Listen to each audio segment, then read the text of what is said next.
Grabe mga idol, mukhang umayon sa akin ang araw na to ha. From Cavite, nakakuha ako ng biyahe dito sa may Bacoor. Dinala ko dito sa may Mall of Asia.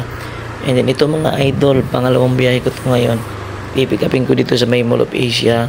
And then dadaling ko ng Mandaluyong.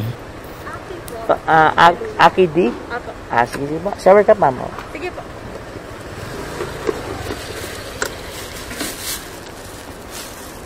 Ano ba ito ma'am? Martinez o Martinez? Martinez po yan eh. N? Opo. Ay, gano'n. Kuya, kasha po kaya ito? Pwede po. Pahawak niyo muna nito ma'am.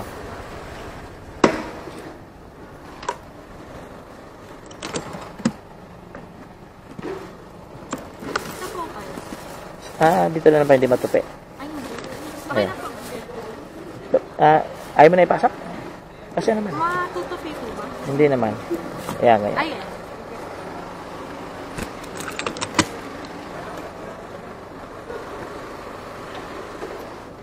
Excuse me.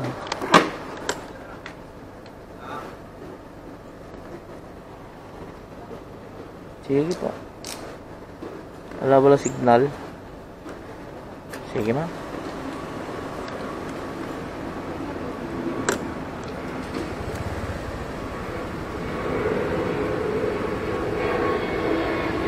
Okay na ma'am?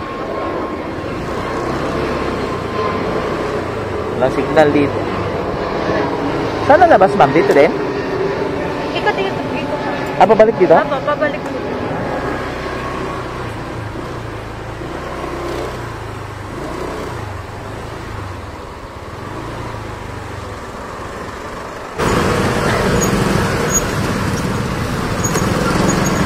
Tama lang mga idol, wala pang 8 o'clock ang pasok ko kasi 8 o'clock ng umaga. So malapit na natin i-drop si ma'am dito sa may Mandaluyong. Then didiretso na tayo sa work. Tingin ko naman hindi pa ako malilate. Wala pa namang alas 8. Ito na. Dito na ma'am? Tama ba? Okay. Ingat ma'am ha.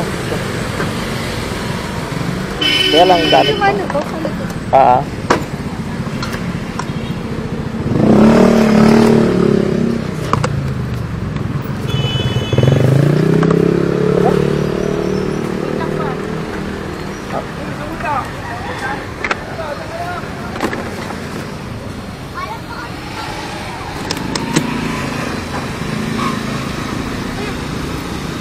Card naman natin namin.